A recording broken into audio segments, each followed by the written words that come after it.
um costume nosso, nós que somos o Am Israel, o povo de Israel, temos esse hábito há milhares de anos, estamos espalhados, mas uma das maneiras mais eficientes de nos conectarmos com Eretz Israel, com a terra de Israel, dizem os nossos sábios, é lermos os textos em hebraico.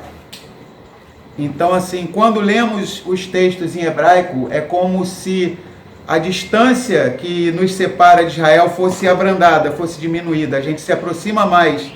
Então, há muitos séculos os nossos sábios dizem isso, né? Então, uma das maneiras de aplacar o nosso coração com relação a essa saudade, né? Essa saudade gigantesca da terra de Israel, de onde saíram os nossos patriarcas, onde nós deveríamos estar agora, mas iremos para lá, com certeza, no retorno do Mashiach. Então, o que ameniza isso é quando lemos as escrituras em hebraico. Kadosh Lashon, a língua sagrada, uma língua que já tem uma conexão direta com os céus, tá? Daqui a pouquinho o Daniel vai estar lendo o início da Parashá em hebraico, tá bom? Então daqui a pouco já vai ter até outras pessoas aí lendo o início da Parashá. A gente tem esperança disso, né? O pessoal tem várias pessoas fazendo aula de hebraico com o Daniel, tá? Daqui a pouco o pessoal já está lendo aí a Torá tranquilamente, tá? E daqui a pouco a gente já vai poder até pedir para algum irmão, alguma irmã estar lendo o início da Parashá em hebraico, né? Então, bem legal aí o desenvolvimento dos irmãos e das irmãs, tá? Shabbat Shalom Lekulam, tá? Sejam bem-vindos, tá bom? Shabbat Shalom Lekulam, tá? Então, nós hoje vamos estudar a Parashá Tzav, é a 25ª porção semanal da Torá, em um total de 54 porções. Então, já estamos chegando perto da metade, Parashá de número 25, Tzav, que significa ordena, dá ordem, né? Tem um sentido assim bem específico, né? É um termo bem forte essa palavra Tzav, ordena, dá ordem, né? Então essa Parashá ela se encontra no Sefer Vaikra, no livro de Levítico. Nas Bíblias de origem judaica israelita, começa em Levítico 6:1, tá? E nas Bíblias de origem cristã começam em Levítico 6:8, tá bom? Mas o conteúdo é o mesmo, só muda o modo de classificação. E vai até o capítulo 8:36 de Vaikra, Levítico, tá bom? Repetindo, existem um total de 54 porções semanais, tá? Ao todo que a gente estuda no decorrer de um ano. Conclui um ciclo de estudo da Torá e começa outro, tá? Tá bom? Então nós já estamos chegando na metade quase, a Parashá de número 25. Então sejam bem-vindos, tá? Então, quem são as pessoas que estão aí para a gente dando um Shabbat Shalom? Alice Rodrigues. Alice Rodrigues e toda a sua casa, Shabbat Shalom. Eu tô botando no grupo agora o link. Tá botando o link no grupo agora. Que eu acho que é bot, né? Carbot. Tá. Shabbat Shalom de todo jeito. Shabbat Shalom. Se quiser colocar o nome aí pra gente, se tiver tá? como botar o nome. Uhum. Eli Moreira. Eli Moreira e toda a sua casa, seja bem-vinda. Shabbat Shalom. E Achar Ben Abraham. E Achar Ben Abraham, seja bem-vindo. Shabbat Shalom. Você e toda a sua casa. Marcos Vinícius, Shabbat Shalom para você e toda a sua casa. Seja bem-vindo. Paula Esquio. Paula Esquio, Elmer e toda a casa de vocês, Shabbat Shalom, sejam bem-vindos. A Renata Cota, né? Isso. Renata, King e Aninha, Shabbat Shalom para vocês, sejam bem-vindos. Carol, Shabbat Shalom para você e toda a sua casa. Gilcélio, Shabbat Shalom para você e toda a sua casa. Por enquanto só. Por enquanto só, né? Então a gente vai estar fazendo uma tefilá, tá bom? Então a gente vai estar fazendo uma tefilá. Hoje nós temos uma surpresa aqui, tá? Eu vou falar depois, é uma surpresa, tá? Hoje nós temos um convidado muito especial aqui nosso, tá? Um irmão muito amado, tá? Já falou. Tá? Mas eu não falei o nome ainda, tá bom? Juliana Helena. Juliana Helena, Shabbat Shalom, Juliana Helena, Eric e Isabelle, Shabbat Shalom para vocês. Então nós temos um irmão aqui nosso, tá? Que eu convidei ele, nós convidamos ele para estar trazendo essa Parashá Tzav, tá? Então daqui a pouquinho ele vai estar vindo aqui, tá bom? Então só vou falar na hora, tá? Então surpresa. Joyce e Tiago, Shabbat Shalom para vocês, tá? E toda a casa de vocês, sejam bem-vindos, tá bom? tá? Shabbat Shalom. Então, vamos fazer uma tefilá, né? Vou pedir, Mary, pergunta aí, alguns de vocês, quem pode fazer uma tefilá, tá? Quem poderia ser um voluntário para fazer uma tefilá, tá? Ou uma voluntária, tá bom? Um irmão ou uma irmã para estar fazendo uma tefilá, tá? Daqui a pouquinho o Daniel vai estar lendo o início da Parashá em hebraico, tá bom? Então daqui a pouco já vai ter até outras pessoas aí lendo o início da Parashá. A gente tem esperança disso, né? O pessoal tem várias pessoas fazendo aula de hebraico com o Daniel, tá? Daqui a pouco o pessoal já está lendo aí a Torá tranquilamente, tá? E daqui a pouco a gente já vai poder até pedir para algum irmão, alguma irmã estar lendo o início da Parashá em hebraico, né? Então, bem legal aí o desenvolvimento dos irmãos e das irmãs, tá? A Eliane, a nossa irmã Eliane Moreira, tá? Então ela vai estar fazendo uma tefilá, tá bom? Oi, irmã, Shalom, tudo bom? Tudo bem, Moré? E o senhor e a sua família? Aqui tá tudo bem, graças a Yahuwá. Obrigado, tá bom, irmã? Graças a Yahuwá, amém. E aí na sua família também, tudo tranquilo? Tudo tranquilo, graças ao Criador da terra, né? Ah, que bênção, né? Que bênção. Então, irmã, pode ficar à vontade, tá bom, Eliane? E fazer uma tefilá por nós, por favor, tá? Tá bom, Moré. Amém. Vamos orar com irmãos. Uhum. Peço que você se concentre agora, né? Neste momento, que a gente entre em um só pensamento diante do Criador e que todas as nossas tefilás venham ser ouvidas, né? Amém. Por causa da nossa união. Amém. Pai, em nome de Yahushua Hamashia, seu filho amado, colocamos diante da sua presença, Pai, como congregação, Pai.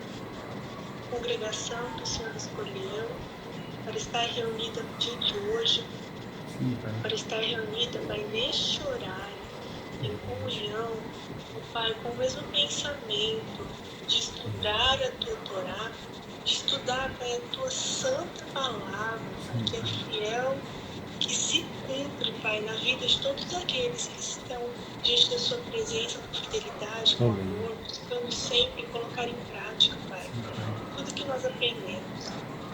Neste momento, Pai, peço perdão pelos pecados de cada um de nós. Peço perdão e peço também, Pai, a limpeza pelo sangue do nosso Messias e a Yeshua, sobre a vida de cada um de nós, sobre a vida de cada um da nossa família, sobre os nossos pensamentos, sobre os nossos sentimentos, e purificar neste momento, Pai, nosso coração. Pedimos também que a tua Ruach venha sobre nós com entendimento, Pai, abrindo a nossa mente para entender a tua palavra, e que a pessoa que vai ministrar hoje, Pai, a tua palavra para os nossos corações venha ser usada grandemente, Pai, para falar com nossos corações. Cada palavra, cada instrução venha vir direto do teu coração para o nosso coração. Tira todo impedimento, Pai, tudo que está impedindo agora, Pai. Todas as forças contrárias sejam repreendidas em nome de Yahushua HaMashiach. E que o teu povo, Pai, venha ter uma união neste momento, porque é sobre a união que tu derramas a tua bênção e a vida para sempre. Oh, Pai, vem curar os doentes do teu povo. Vem, Pai, retirar de nós todas as enfermidades, porque tu és a nossa cura, meu Pai. Nós já te agradecemos pelas curas, pelas bênçãos, pelas providências na vida de cada um dos irmãos. Em nome de Yahushua HaMashiach, nós te agradecemos. Amém. Amém. Amém. Todarabá, Eliane. Obrigado, tá bom, irmã? Amém, Moré. Então o Daniel vai se preparar ali para estar lendo o início dessa Parashá em hebraico. Então é um costume nosso, nós que somos o Am Israel, o povo de Israel, temos esse hábito há milhares de anos, estamos espalhados, mas uma das maneiras mais eficientes de nos conectarmos com Eretz Israel, com a terra de Israel, dizem os nossos sábios, é lermos os textos em hebraico. Então, assim, quando lemos os textos em hebraico, é como se a distância que nos separa de Israel fosse abrandada, fosse diminuída. A gente se aproxima mais Então, há muitos séculos os nossos sábios dizem isso, né? Então, uma das maneiras de aplacar o nosso coração com relação a essa saudade, né? Essa saudade gigantesca da terra de Israel, de onde saíram os nossos patriarcas, onde nós deveríamos estar agora, mas iremos para lá, com certeza, no retorno do Mashiach. Então, o que ameniza isso é quando lemos as escrituras em hebraico. Kadosh Lashon, a língua sagrada, uma língua que já tem uma conexão direta com os céus, tá? Então, eu vou pedir o Daniel para estar lendo, tá bom? Tá bom? Então vamos lá. Vaidaber Yahuwah el Moshe lemur. Tzav et Aharon ve'et banaiv lemur. Zot Torat Haolah hi Haolah al Mokdah al Hamizbeach. Kol Halayla ad Haboker ve'esh Hamizbeach tukad bo. Todarabá, tá? Então Daniel leu para nós os 2 versículos iniciais, tá? Vai crar Levítico 6, do 1 até o 2, nas Bíblias israelitas, e nas Bíblias cristãs, Levítico 6, do 8 até o 9, tá bom? Então agora, com muita alegria, tá? Eu quero chamar o nosso querido irmão, uma amizade de 20 e tantos anos, né? 22 anos. 22 anos, né? Então, que a gente já se conhece. Então, o Ricardo é uma pessoa muito especial, é um irmão mesmo de coração, que a gente já... Há 22 anos que a gente tem essa amizade abençoada por Yahuwah Elohim. Então, ele vai estar vindo aqui agora, tá? Eu convido o Ricardo para estar ministrando essa parashá para todos vocês, tá bom? Tá? Então, seja bem-vindo, tá bom, Ricardo? Obrigado. Toda. Pode ficar à vontade aqui.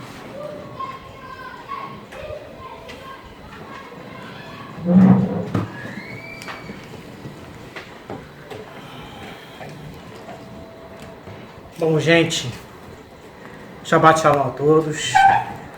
Para mim é uma alegria muito grande estar aqui hoje, tá? A convite do meu irmão, meu amigo querido, meu irmão de alma, meu irmão de Emuná, né? Irmão do Mashiach, Alan, né? Yosef, meu amor é Yosef. A gente se conhece já há 22 anos. E quando a gente se conheceu lá pelos idos de 1999, eu estava buscando praticar uma arte marcial na época, né? E encontrei um cartaz, né, numa academia lá onde o Alan estava dando aula. Aí eu falei, opa, é aqui que eu vou parar, é aqui que eu vou treinar, né? E eu não fazia ideia do que Elohim ia fazer, né? Da grandiosidade, né, das coisas que Elohim ia fazer conosco, né? Porque é uma amizade muito pura, muito sincera. Nós nos conhecemos há tanto tempo e hoje a gente, como o Davi bem falou da última vez que nós estivemos aqui, eu estive aqui visitando o pessoal, ele falou que a gente pode passar 1 ano sem se ver, 2 anos sem se ver, mas quando a gente se encontra é como se tivesse passado 1 hora, 2 horas só.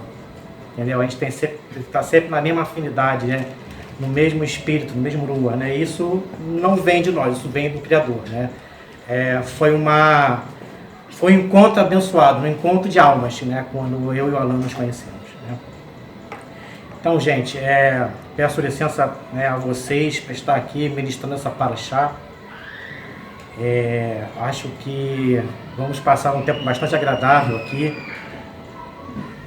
Vamos estudar a palavra de Elohim, né? Não existe coisa melhor para se fazer num Shabat do que estudar a palavra de Elohim, né? Então eu peço licença a vocês para iniciar o estudo. A Parashá de Tzav, que é a 25ª Parashá, ela é muito especial para mim, porque quando eu nasci, essa Parashá estava sendo ministrada, né? A minha data de nascimento coincide com a época, com a semana em que esta porção estava sendo ministrada. Então era a porção do meu nascimento, né? Da semana do meu nascimento. Eu nasci em 21 de março. Né? E ela, no momento em que eu nasci, essa parashá, na semana, no período de semana que eu nasci, essa parashá estava sendo ministrada. Então, muito dessa parashá aqui toca profundamente no meu coração. Palavras, o ensinamento, a gente vai ver aqui sobre a expressão estamid, né, que é o fogo perpétuo, né, o fogo constante que tinha que arder sempre no altar, que tinha que ser alimentado todos os dias de manhã.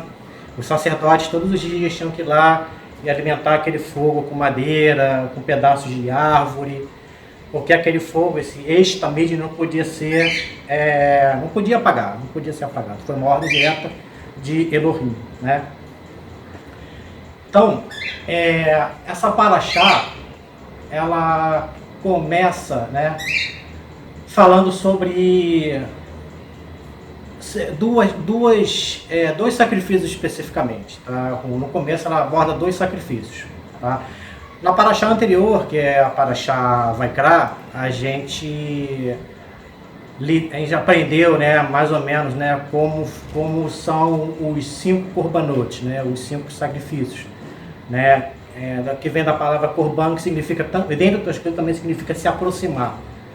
Né, então são 5 formas, né, 5 ritos especiais que os israelitas, né, utilizavam para se aproximar do seu Elohim. Aliás, o livro de Vaikra inteiro, ele mostra todo esse sistema sacrificial que a gente vê no livro de Vaikra, é exatamente a benevolência de Elohim em conceder ao seu povo, né, em explicar, em instruir o seu povo em maneiras de se comunicar com ele, de entrar em comunhão, né, de estar com ele, como um povo, como seres humanos cheios de defeitos, cheios de pecados, poderiam se relacionar com Elohim, que é Kadosh, que é puro, que é sagrado, né? Então, todo o livro de Vaikra, ele é exatamente, ele é instituído com essa finalidade, né? Para que os israelitas tivessem uma maneira, né, de se aproximar do seu Elohim, né? Então havia o sacrifício, né, havia os 5 korbanot, né, que a gente aprendeu, né? Olá, que é a oferta queimada, Minha, que é a oferta de farinha, Shelamim, que é a oferta de paz, Hatat, que é a oferta pelo pecado, e Asham, que é a oferta pela transgressão, ou oferta de culpa, também é chamada de oferta de culpa, né? Desses 5 korbanot, desses 5 sacrifícios, né, dessas 5 formas de aproximação de Elohim, que o povo utilizava para se aproximar de Elohim, né? As 3 primeiras, Olá, Minha e Shelamim, eram ofertas espontâneas, em que o povo, o israelita, ele tinha a oportunidade de agradecer, né, de oferecer em ação de gratidão, tá, por um livramento que Elohim tivesse lhe concedido. O livramento de uma calamidade, o livramento de um desastre, de uma doença grave. Então eram as 3 primeiras, Olá, Minha e Shelamim, são ofertas que o povo podia entregar, podia oferecer a Elohim sempre que estivesse feliz por algum livramento que recebeu. A pessoa foi curada de uma doença grave, ela podia oferecer um desses 3 korbanot, né, que eram para ser oferecidas em ação de gratidão, né?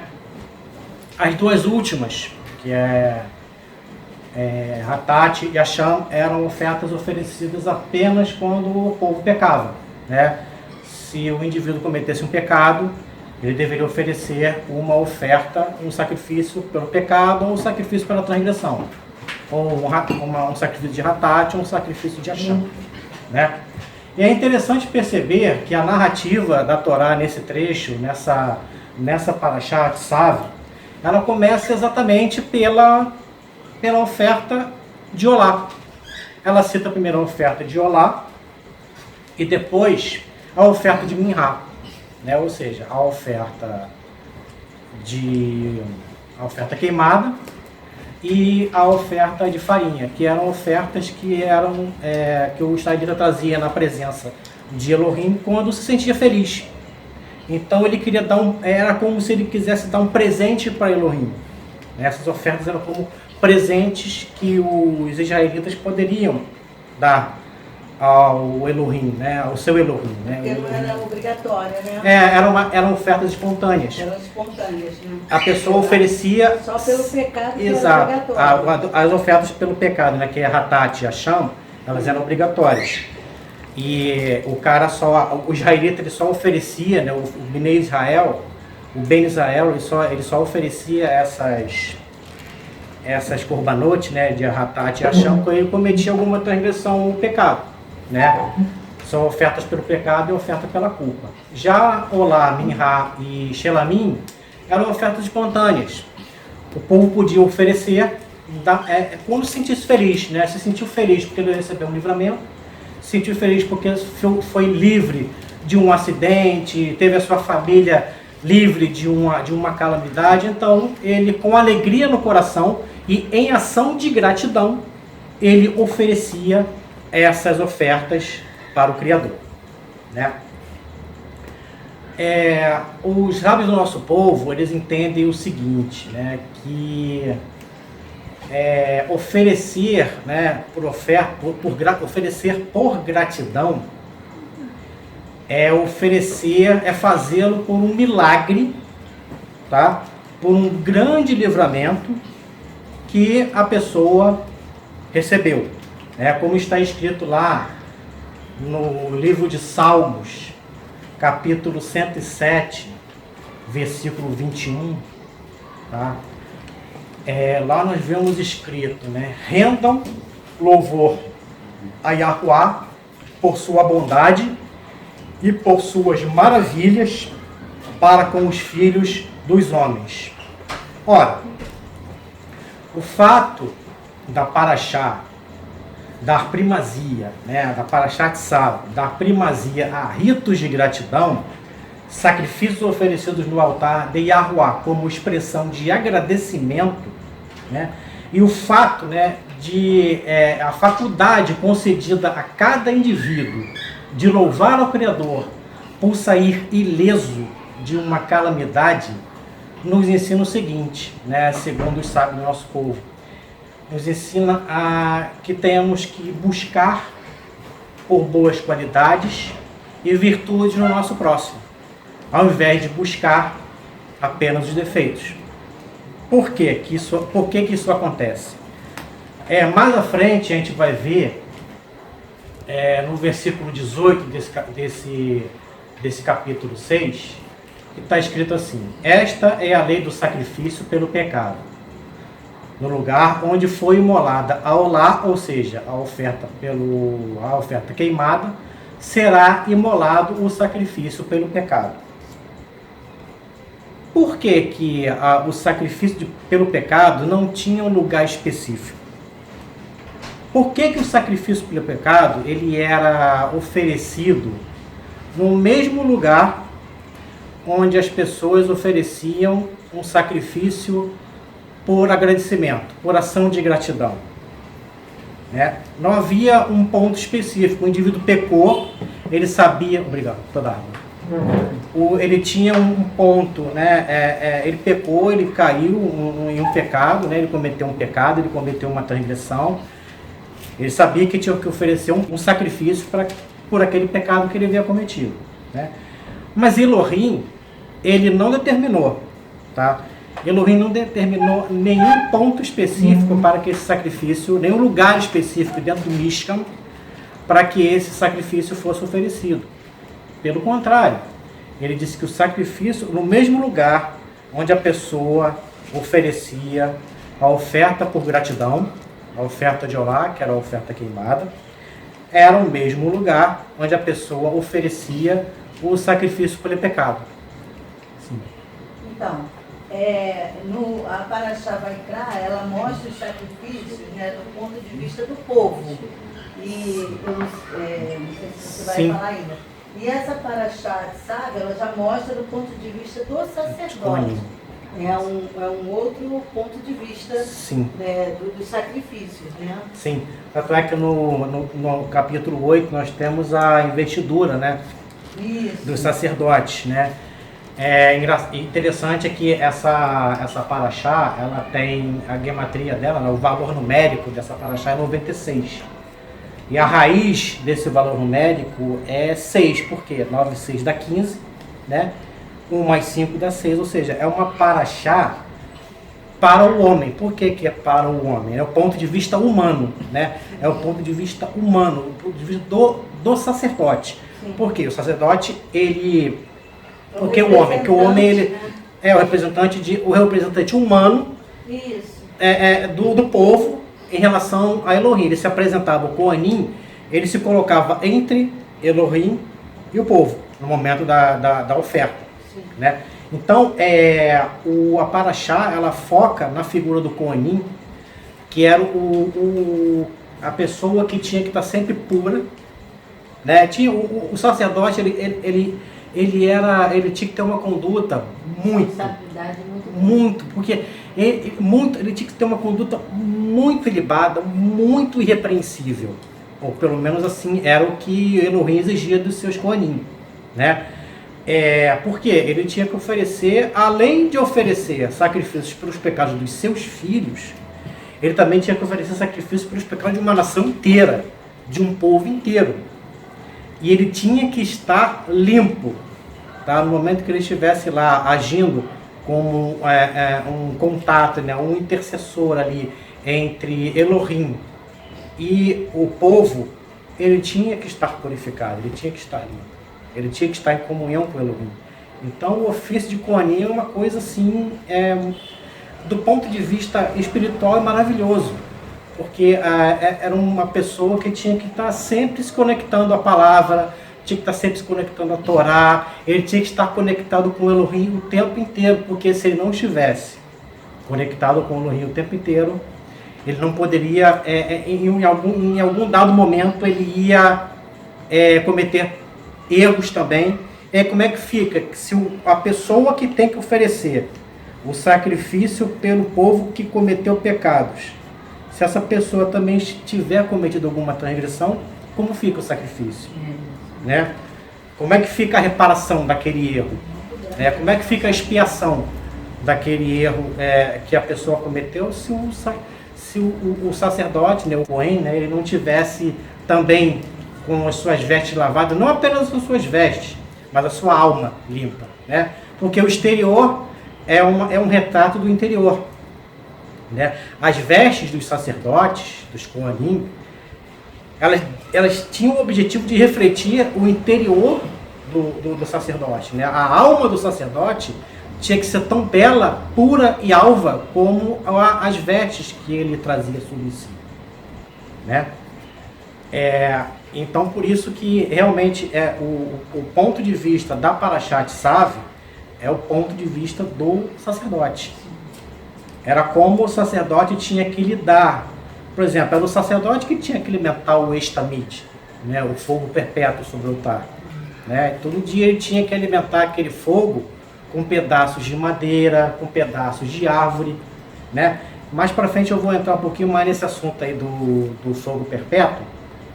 Porque aquele negócio, a Paraxá, gente, ela tem muitos, não é só essa Paraxá não, todas as Parashot tem um cabedal de assuntos assim muito grande. A gente consegue às vezes dar uma pincelada por alto, né? A gente consegue fazer uma coisa, consegue abordar todos os assuntos assim superficialmente, mas para você adentrar em um assunto, você tem que escolher entre eles, porque você não tem como fazer, aprofundar, assim, com uma certa profundidade, todos os assuntos que estão contidos numa determinada paraxá. A gente estuda todo ano tem novidade. Sim, sempre tem alguma coisa para aprender. Houve épocas aqui que a gente estudava o dia inteiro, né, Ricardo? Uhum. Pegava de manhã, às vezes até de noite, estudando uma paraxá. E quando terminava, quem disse que tinha acabado os assuntos? Ainda ficava um monte de assunto por falar, coisas que a gente teve que resumir, não é verdade? E por mais que a gente tente ir com profundidade em alguns determinados assuntos, a gente não consegue ir com aquela profundidade assim do corte perfeito, né? A gente não consegue ir até o cerne da questão, porque se uma palavra, se essa expressão, estamide, tipo, só para falar dessa expressão, você gasta. Por que é o fogo perpétuo? Por que ele tinha que ser? Por que ele nunca podia ser apagado? Por que os sacerdotes tinham que alimentar ele todo dia? Com o que os sacerdotes alimentavam? Como é que a gente pode trazer isso para a nossa vida? Quer dizer, isso só uma expressãozinha que está dentro de uma frase. Não é nem uma frase da Paraxá, é só uma expressão, duas palavrinhas que estão dentro de uma frase. Aí você vê a profundidade da Torá, você vê a profundidade da palavra de Elohim. Aí você vê que a gente, porque eu disse que uma vida inteira não é suficiente para você esgotar todos os assuntos, porque é uma fonte inesgotável. A Torá é a verdadeira fonte inesgotável. Não existe, por mais que você estude, sempre vão haver tópicos que você nunca viu. Toda vez que você estuda uma parada, caramba, olha assim, cara, isso aqui eu não tinha percebido. Mas como? Se eu já li isso aqui umas 10 vezes. Né? Por causa disso, o ciclo da Torá, o ciclo de estudo da Torá, ele é celebrado. O seu fim é celebrado com festa e o seu começo é celebrado com festa. Né? Porque fecha-se um ciclo, você tem a alegria de ter encerrado um ciclo e tem a alegria de começar um novo ciclo. São novos aprendizados. Né? E a gente vê aí rabinos que se debruçam aí nas escrituras aí, e ficam 8, 9, 10 horas por dia, e não é só um dia só não. Os caras vivem para isso, eles vivem debruçados sobre as escrituras. E eles estão sempre aprendendo alguma coisa, sempre conseguem extrair alguma coisa da Torá. A Torá é uma coisa impressionante. É impossível que isso tenha sido obra de mente humana. É impossível que tenha sido obra de mente humana. Isso é uma obra da mente do Pai Celestial, do nosso Elohim, do Elohim de Avraham, Isaac e Jacó, né? O Elohim Pai de Adoni Yahushua, né? Yahushua Adonai, nosso soberano, nosso resgatador, né? Nosso Goel Yahushua, né? O sacrifício pelo pecado, ele era oferecido no mesmo lugar da oferta queimada, tá? E por que isso acontecia? Primeiro porque Elohim não queria expor a público, não queria trazer a público a transgressão dos seus filhos, né? Porque Elohim entende que a pessoa quando peca e se arrepende, quando ela se arrepende, tá, gente? Quando ela sente o arrependimento, né? E ela busca reparar aquela situação de alguma maneira. No caso lá, vamos nos transportar, né, para aquele tempo lá do Mishkan, né? Quando o indivíduo cometia um pecado, ele se arrependia, ele buscava fazer a oferta pelo pecado. Né? Ele procurava fazer a oferta pelo pecado para que tivesse seu pecado expiado, para que tivesse os seus pecados expiados. Só que naquele momento que ele estava levando a oferta pelo pecado, ele com certeza era atacado pela sua consciência, né? E sentia muita culpa, porque ele transgrediu uma lei de Yahuwá, ele transgrediu um estatuto, ele transgrediu um mandamento de Yahuwá. Então, ele já sentia dentro de si, por si só, um peso muito grande. O coração dele ficava muito, muito, muito pesado, né? Agora, imagina se ele tivesse que oferecer uma oferta pelo pecado num altar específico, separado de todos os demais. Todo mundo que visse alguma pessoa naquele altar, que fosse específico para a oferta do pecado, qualquer pessoa que estivesse vendo aquele momento ia saber, aquele cara ali está oferecendo o sacrifício por pecado, então ele cometeu um pecado, ele cometeu uma transgressão.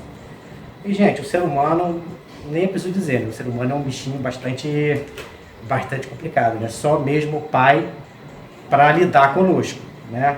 A gente mesmo não consegue, nós mesmos às vezes não conseguimos lidar com as nossas mazelas, né? Com o nosso problema. Agora, imagina, o cara está lá oferecendo o sacrifício pelo pecado, ele já está sentindo no coração um peso muito grande por ter transgredido a lei de Yahuwá, né? Por ter transgredido a Torá, e além de tudo, né? Ele ainda tem que se ver sendo aquela atitude dele sendo comentada por demais pessoas. Ou seja, seria uma exposição pública de um pecado.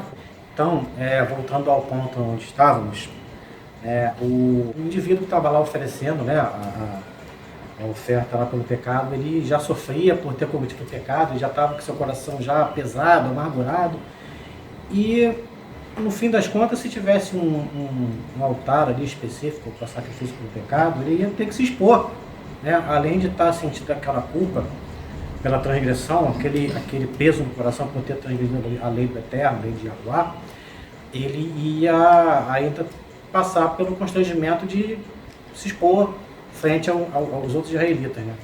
Até uma coisa interessante, né? Muito legal isso que o Ricardo está falando. Em Israel se diz que, por exemplo, nós temos que, como o Mashiach falou, né? Devemos imitar o nosso Pai Celestial, né? Sede vós, pois, perfeitos, como é perfeito o vosso Pai Celestial. O Criador, ele faz de tudo para não nos envergonhar. Olha que coisa bonita, né? Quer dizer, não tinha um lugar específico, vamos dizer assim, para quem estava oferecendo por pecado e o outro por pessoa que era por gratidão ou outros motivos. Quer dizer, o Criador respeita a integridade da pessoa. E os nossos sábios até dizem uma coisa interessante, isso é muito falado em Israel, que quem envergonha uma pessoa em público é como quem derrama o sangue inocente. Eu li isso. Isso é muito forte. Isso é demais, cara. É demais. E para comprovar isso, a própria ciência comprova. Por quê? Quando alguém é envergonhado em público, qual é a cor que o seu rosto fica? Vermelho. Vermelho, né? Então o sangue, né? Sobe, né? Como se a vida da pessoa estivesse em risco, né? Então que isso sirva de ensinamento para todos nós, né? Sim. A gente preservar pela integridade de cada irmão, de cada irmã, de cada pessoa, né? Se o Criador dos céus e da terra, ele não nos envergonha, né? Quer dizer, então quem somos nós? Quer dizer, mais uma reflexão, né? Com certeza. E é interessante porque exatamente por isso é que a oferta pelo pecado ela é imolada, degolada no mesmo altar onde era degolada a oferta queimada, a oferta de olá, né? Então, para todos os efeitos, né, a pessoa que estava imolando ali o animal, né, o animal do sacrifício ali, ela estava imolando para todos os efeitos para oferecer em ação de gratidão. Fazia no mesmo lugar porque Elohim, ele não queria que a pessoa que tivesse cometido o pecado que a sua vergonha, né, que o seu sofrimento fosse exposto daquela forma. Ele por causa disso que ele determinou que o altar onde eram oferecidos os sacrifícios pelo pecado é o mesmo altar onde eram oferecidos os sacrifícios pela oferta de olá, uma das ofertas que você fazia por agradecimento, por um livramento, por um milagre. Você recebeu um milagre, você teve sua casa, sua família, qualquer pessoa que você ama muito, ou você mesmo, livre de uma situação muito ruim, o israelita ele tinha o direito, né, era facultado a ele o direito, né, de oferecer uma oferta como se fosse um presente para Yahuwá, né, uma oferta de gratidão. Eu sou muito grato porque Yahuwá me livrou do perigo tal, né? E no mesmo lugar onde essa pessoa oferecia essa oferta de gratidão, foi o lugar que Elohim, Yahuwá, determinou para que a oferta pelo pecado fosse imolada e oferecida, né? Exatamente por quê? Para que aquela pessoa que já estava sofrendo, já estava com o coração pesado, né, por ter transgredido a Torá de Elohim, não passasse por um constrangimento e um peso ainda maior de ter a sua vida exposta, a sua transgressão exposta ali perante o povo. Como o Morella falou aqui ainda agora, a pessoa que ela tem a sua transgressão, é humilhada em público porque cometeu um erro, é quase como se fosse um pecado mortal. É quase como se você sentenciasse aquela pessoa à morte. Para Elohim é como se você esfaqueasse aquela pessoa, né? Fizesse sair sangue, derramasse sangue daquela pessoa. Então, ele não era da vontade de Elohim que as pessoas que tivessem passado por essa questão de transgredir um mandamento da Torá, uma regra da Torá, que passasse por esse, vamos dizer assim, por esse sobrepeso, essa sobrecarga no coração. Tem aqui um gráficozinho que ele fala a diferença dos dois sacrifícios, que é a oferenda queimada e a oferenda pelo pecado, né? Uhum. Então eles falam, a oferenda queimada, ela expia a falha e observar um mandamento positivo, né? Quando você deixa de fazer o que tem que ser feito. Isso. E a oferenda pelo pecado, ela expia pela transgressão de proibições. E mandamentos, né? e mandamentos Você- negativos. Os Né? mandamentos negativos, aquilo que não pode ser feito, você faz. Isso. Aí ele fala, a oferenda queimada ela é uma oferenda que expia pela falha na observância de diversos mandamentos positivos. Quer dizer, uma oferenda, ela expia diversos mandamentos positivos. E a oferta pelo pecado, ela é requerida para cada transgressão. É uma oferenda para cada uma transgressão que oferenda você para cada cometeu. transgressão. Aí a oferta queimada, ela é trazida por último, depois de todas as oferendas do pecado já terem sido trazidas. E a oferenda pelo pecado é trazida antes da oferenda queimada. E a última coisa que eles falam, né, a oferenda queimada, ela é comparada a um presente para agradar ao rei depois de ele ter sido apaziguado pelas oferendas pelo pecado. Sim. A oferenda pelo pecado apazigua o rei antes do presente ser dado. Né? É comparado como um advogado, né? Sim. Então, tipo assim, primeiro eles fazem uma oferenda pelo pecado, E depois para ao lá. apaziguar, depois que era individual. Isso é Individual. interessante porque assim, esse negócio de botar pecado e atacado, né? Não dá. Não dá, né? A gente tem que ser. Cada assim, transgressão é uma transgressão. Cada transgressão é uma Nome, transgressão. sobrenome, CPF da Nome, transgressão. exatamente, CPF. Facebook, Instagram, Orkut, O pecado tem uma identificação, né? Com E certeza. assim, e para cada um era uma atribuição específica, Sim. né? E já a oferta queimada, né? Que era referente aos mandamentos. Era coletiva, né? Abrangia era várias coletiva, coisas. abrangente. Né? Isso aí. Então, gente, diga. O Elis está perguntando, mas se houver alguma transgressão da Torá, não é bom que confesse aos irmãos israelitas para ajudarem em orações? Olha, gente, lá em Kefa Aleph, né, 1 Pedro, capítulo 4, versículo 8, nós lemos o seguinte: sobretudo, mantenham ativamente o amor uns pelos outros, porque o amor cobre muitos pecados. Em algumas traduções está cobre multidões de pecados, em outras traduções está cobre muitas transgressões. A questão de você compartilhar com alguém um pecado que você cometeu é algo que não tem uma... Você não, é muito da questão pessoal. Se você sente que pode confiar em uma determinada pessoa a ponto de lhe confiar uma transgressão, eu cometi uma transgressão assim, assim, assim. Você pode orar por mim, você pode orar por mim, você não vai... É uma questão muito pessoal, a gente. Eu não vou dizer que não possa fazer, óbvio que pode. Se você tiver, se for aquela pessoa assim que é da sua extrema confiança e que você sabe que aquela pessoa vai estar junto com você em oração e vai te ajudar com recursos e meios para que você possa evitar essa transgressão novamente. Ela vai buscar junto a Yahuwah, juntamente contigo, uma maneira de você não apenas se arrepender ou dizer que está arrependido, mas também de você não retornar àquela prática. Porque a gente sabe que fazer techuvá não é só simplesmente você agir, ir por um novo caminho. Além de você ir por um novo caminho, você também não pode retornar aos caminhos antigos que te levaram a cometer aqueles pecados, os caminhos errados, aos caminhos tortos, né, que te levaram a cometer ou que te levam a cometer aqueles pecados. Então, no meu entendimento, tá, gente? Isso aí é o meu entendimento, tá? Que essa questão de você compartilhar uma transgressão que você cometeu com alguém, essa pessoa tem que ser alguém da sua extrema confiança. Você sabe que é aquela pessoa que... Pode ter gente que vai fazer mais julgamento do que ajudar. Exato.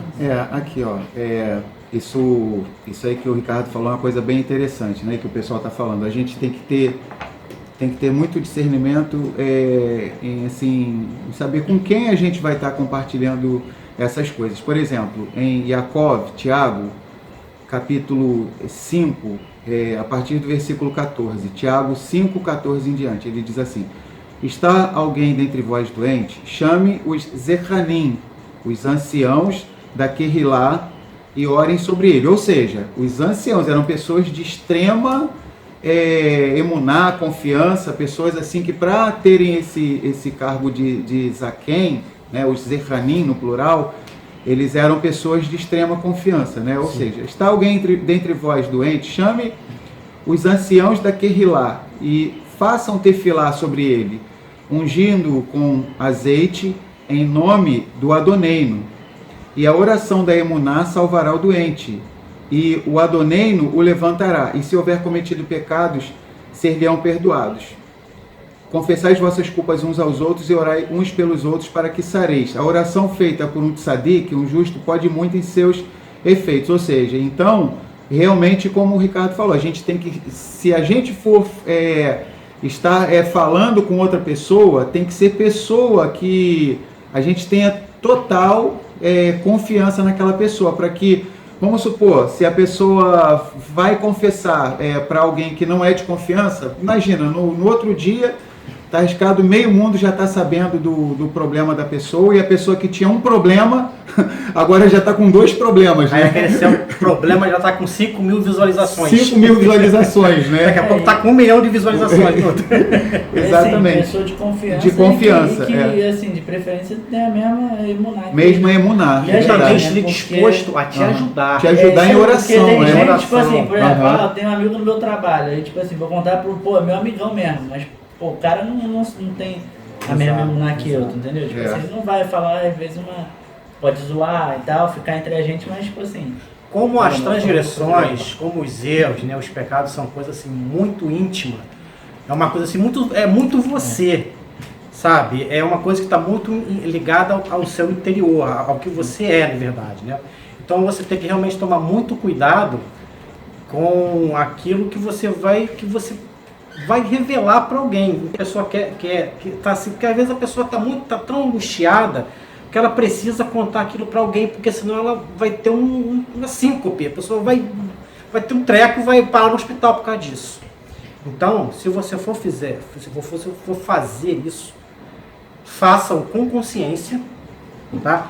E faça a uma pessoa que você conhece muito e que também te conheça bastante, tá? E que seja seu amigo de verdade, que tenha a mesma emuná que você, tá? Que esteja disposto, tá? A rasgar os joelhos em tefilá, tá, gente? Para ajudar você a sair daquela situação. Caso contrário, confesse diante de Elohim, porque ele vai prover as pessoas certas para reparar os danos que aquele pecado que você cometeu causou, sejam eles quais forem, tá? Acabou por enquanto. Beleza. Então, gente, eu já me adiantei um bocadinho, foi lá para Kefa Aleph, né, 4:8, onde está escrito, a gente está falando aqui que Elohim, o Ahavá de Elohim, ele encobre as transgressões. Tá? Nessa paraxá nós estamos vendo isso, que o Ahavá de Elohim encobre as transgressões. Yahuwah faz de tudo para que a vergonha do seu filho que pecou não seja exposta, tá? Para que ele não sofra ainda mais, para que ele não carregue um fardo maior do que aquele que ele já carrega quando comete um pecado. O peso no coração dessa pessoa já é muito grande, né? Então, Elohim não quer que esse peso aumente, que essa pessoa sofra essa sobrecarga e no final venha a quebrar, né? Porque toda estrutura que sofre uma sobrecarga muito grande, chega uma hora que ela não aguenta, quebra. Então, para que a pessoa não quebrasse, para que essas pessoas não quebrassem, é que Elohim, com o seu Ahavá, né, e com a sua instrução amorosa, né, determinou que o local onde o sacrifício de Olá era degolado era o mesmo lugar onde o sacrifício pelo pecado, o sacrifício de Hatat ou Hashem, os sacrifícios de Hatat ou Hashem seriam degolados também, né? Essa citação de Kefa né, na sua carta, né, que diz que o amor cobre muitos pecados, é uma citação direta de Mishlei, né, do livro de Provérbios, né, onde está escrito: o ódio provoca contendas, o amor cobre muitas transgressões, ou multidão de transgressões, ou multidão de pecados, né, depende da tradução onde você for buscar, né. Agora, vocês lembram que eu havia falado que o sacrifício, os 3 primeiros sacrifícios, eles eram oferecidos, né, Olá, Minha e Shelamim, eles eram ofertas de gratidão. Estamos falando até agora sobre elas. O foco da Parashá de Tzav, exatamente pela Parashá começar com a oferta de Olá e depois citar a oferta de Minha, para depois citar o rito do sacrifício pelo pecado, né, é que a Tzav é uma Parashá focada nas ações de gratidão. Tzav é uma Parashá focada em ações de gratidão, né. Lá em Romanos, né, lá em Romanos capítulo 12, versos 1 ao 2, nós lemos o seguinte, né: exorto-vos, pois, irmãos, pela compaixão de Elohim, que ofereçais os vossos corpos em sacrifício vivo, sagrado e agradável a Elohim, que é o vosso serviço racional, ou se a palavra também pode ser traduzida por serviço lógico, ou até serviço espiritual, é uma tradução possível, tá?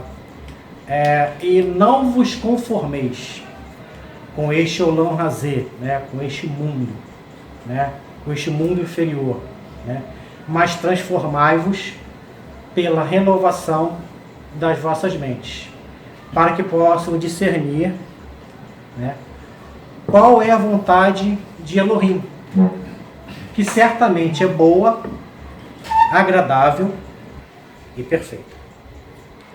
Ora, nós estamos falando ainda há pouco sobre sacrifício de ações de gratidão, né?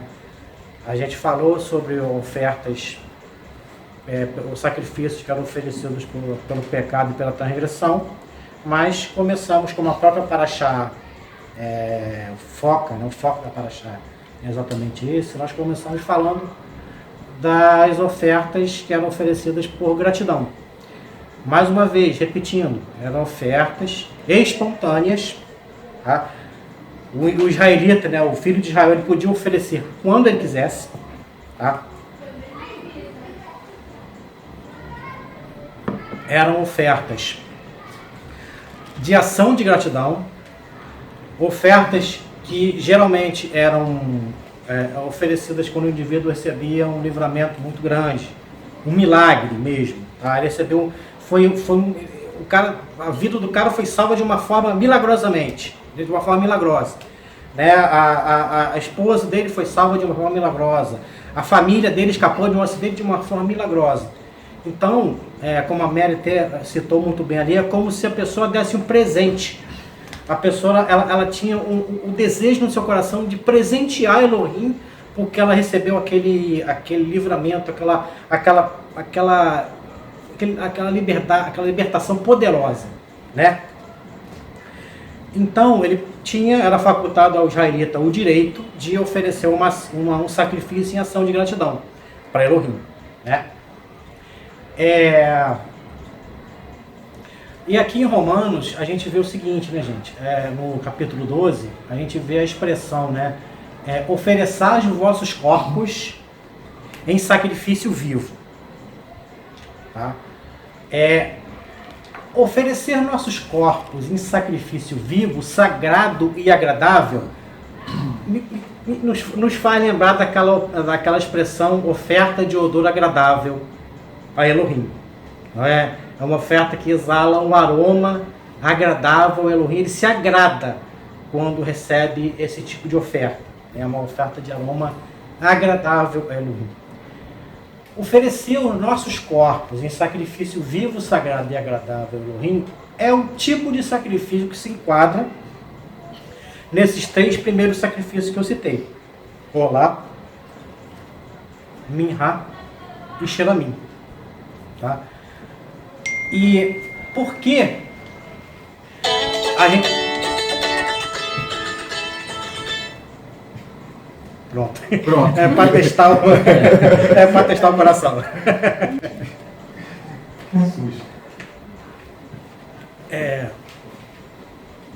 Então, gente, quando Paulo, né, quando o Shaul Hachalia, né, o apóstolo Paulo, ele nos exorta, né, ele exorta os Netzarim da congregação de Roma, né, a oferecer os vossos corpos em sacrifício vivo, sagrado e agradável. É como se ele dissesse assim: olha, gente, ofereçam os vossos corpos em ação de gratidão, tá? Como uma oferta agradável, como uma oferta de aroma agradável a Elohim, tá? E não sei se vocês lembram, mas a gente falou que essas ofertas, elas eram uma forma de gratidão, um presente que o israelita era facultado a ele oferecer a Elohim por ocasião de um livramento muito grande, por ocasião de um milagre que a pessoa recebeu, né? Eu estou frisando isso toda hora para que vocês entendam que é o sacrifício dos nossos corpos, como o Shaul Hachalia, né? O sacrifício vivo. Tá? Você não vai destruir teu corpo, não. É um sacrifício vivo. Você vai oferecer o seu corpo vivo. Tá? É um sacrifício vivo, agradável, tá? E sagrado. Você vai consagrar o seu corpo. Tá? Porque o seu corpo é um instrumento. Nós somos espírito. Mas nós habitamos nesse corpo. Esse corpo aqui, ele é um instrumento para que nós possamos executar as nossas tarefas no dia a dia, para que nós possamos servir a Elohim, para que possamos demonstrar através de ações o amor ao próximo, né? Para que possamos, através das mitzvot, né? dos mandamentos, que são todos ações. Os mandamentos são todos eles ações que nós devemos executar. E nós executamos essas ações com os nossos corpos. Né? Por causa disso, o Shaul Hachalia disse que nós devemos, nos exortou, né? Nos incentivou a oferecer nossos corpos, tá? Em um sacrifício vivo. Tá? E por quê? Oferecer nossos corpos em sacrifício vivo é como se nós estivéssemos agradecendo a Elohim por um milagre extraordinário, uma coisa extraordinária que aconteceu conosco. Tá? E o que seria essa coisa extraordinária? Esse milagre, essa coisa tão magnífica que aconteceu? Nós podemos oferecer nossos corpos em ação de gratidão, como sacrifício vivo. É o sacrifício de Yahushua. O sacrifício que Yahushua executou no madeiro. Tá, gente? O sacrifício que Yahushua executou no madeiro é uma obra poderosa de salvação eterna. Tá? Foi um livramento muito poderoso que nós recebemos. Foi um livramento que aconteceu de uma única vez por todas. Nós fomos libertos por uma obra redentora poderosíssima. Tá? Assim como Yahuwá, ele resgatou o seu povo do Egito com Yad Hazaká, Uvezrua Netuyá, como aprendemos na última celebração de Pessa, né? Yad Hazaká, Uvezrua Netuyá, ou seja, mão forte e braço estendido. Ou seja, Yahuwá resgatou o seu povo pessoalmente do Egito, em Mitzrayim. O que nós podemos queimar,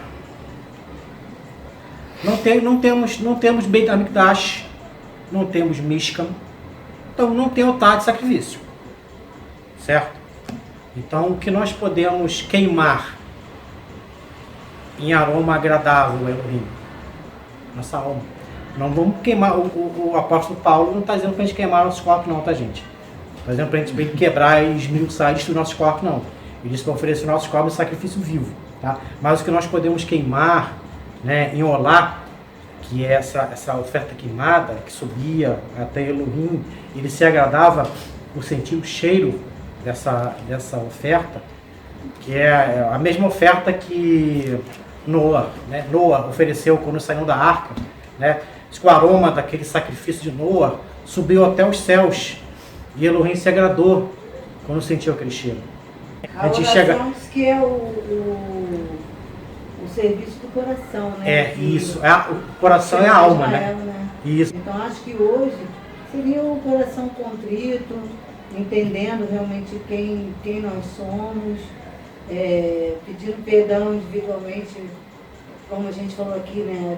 Dando nome ao pecado, né? Nome, data, hora. Igual o Yahushua nos ensinou, seria impressão essa maneira, digital, né? tudo mais. Sim, sim. É porque quando a gente oferece tefilot, né, a gente nós elevamos nossas almas, né, em adoração. Né? Quando você oferece também um louvor, você também eleva a sua alma.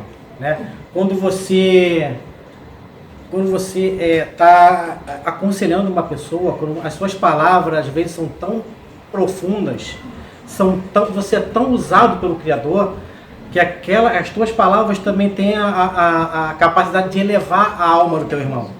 E juntamente com a alma do teu irmão, aquelas palavras também elevam a tua própria alma. Né? Olha que interessante, né? Shaul Hachalia, o apóstolo Paulo, em Efésios 5:2, ele diz assim: e andai em Ahavá, amor, como também Mashiach vos amou e se entregou a si mesmo por nós, em oferta e sacrifício a Elohim, em cheiro suave. É assim que vem em português. Esse termo cheiro suave, que tem em português, em hebraico é Reiach Nihoach, que é o mesmo termo que Paulo está usando, que é relatado em Gênesis 8:21, Levítico 1:9 e 2 Coríntios 2:15 também. Ou seja, quando Noa ofereceu aquele sacrifício, depois que saiu da Tevá, da arca, Elohim aspirou aquele cheiro, né, Reiach Nihoach, que era um cheiro apaziguador, né, que tipo assim, o Criador depositava de novo uma esperança. Ele sentiu prazer naquele aroma. Aquele aroma. Então, o apóstolo Paulo ele vem falar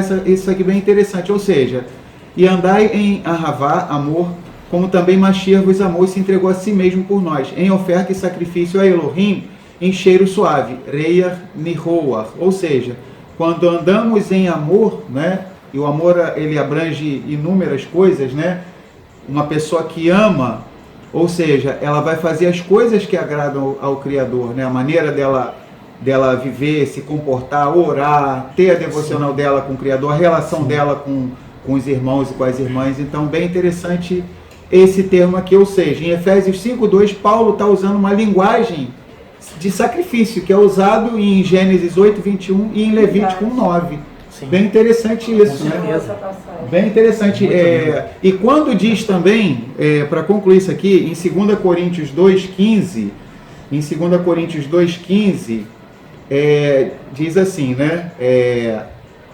Porque para Elohim somos o bom perfume do Mashiach, nos que se salvam e nos que se perdem. Ou seja, esse termo é até bem comum no meio cristão. Sim, muito falado. O pessoal fala, somos o perfume de Cristo e tal. Só que no hebraico é Reiach Nihoach, é o mesmo termo que é usado em Gênesis 8:21 e em Levítico 1:9, ou seja, quer dizer, bem interessante, né? Com certeza. Linguagem sacrificial, né? Amém. Muito show. E é interessante perceber também que tanto uma tefilá que você vai fazer, seja uma tefilá de um serviço, de uma avodá, né? Aquela tefilá que é pré-estabelecida, né? Ou uma tefilá espontânea, naquela que você vai por si mesmo, ou então por alguém que você quer abençoar, ou por alguém que você quer ver livre de uma determinada doença, enfermidade, ou coisa e tal, né? Tanto uma quanto a outra dependem muito da tua kavaná. Depende muito da intenção que você tem ao fazê-los. Tá? O que vai determinar se a tua alma vai se elevar ou não com aquela tefilá é a tua kavaná, é a tua intenção de fazer a tua intenção de abrir seus lábios em tefilá, tá? A tua intenção de orar para abençoar o teu irmão, de orar para oferecer, de orar durante o seu avodá, né? Quando você fala o teu avodá para o Criador, que você recita lá as bênçãos e você recita aquelas tefilot todas lá, se você não tiver kavaná, aquilo vai soar como uma coisa muito mecânica e sem fundamento algum, né? Então você tem que vai determinar se a sua alma vai se elevar, se você vai acender a sua alma dentro de você, se a sua alma vai se elevar com a oração que você vai fazer, é a tua kavaná, a tua intenção. Pode fazer qualquer desses sacrifícios espontâneos aí, né? Você pode orar, você pode fazer louvores em agradecimento a Yahuwá, chamar o teu irmão que foi livre da situação e orar com ele, e se alegrar com ele, celebrar, cantar louvores junto com ele, chamar outras pessoas, entendeu? Pessoas que sabiam que aquela situação estava acontecendo. Tudo isso você pode fazer, não há problema nenhum. E uma coisa interessante, que o próprio Talmud, ele acaba, sem querer, engrandecendo a obra do nosso Messias Yahushua. O próprio Talmud relata que por volta do ano 30 e poucos, né, que a gente sabe que no calendário há uma diferença de 2 a 6 anos, então, o que acontece? Coincidentemente, né, nós sabemos que Yahushua, ele veio aqui há cerca de 2000 anos atrás, ou seja, coincide, o escrito do Talmud coincide com a morte e ressurreição do Mashiach. Eles relatam no Talmud que desde a morte de Yahushua HaMashiach, nunca mais Elohim aceitou os sacrifícios de sangue, né, no templo, né, porque eles colocavam uma fitinha no chifre do animal que seria sacrificado, um determinado tipo de sacrifício que existia.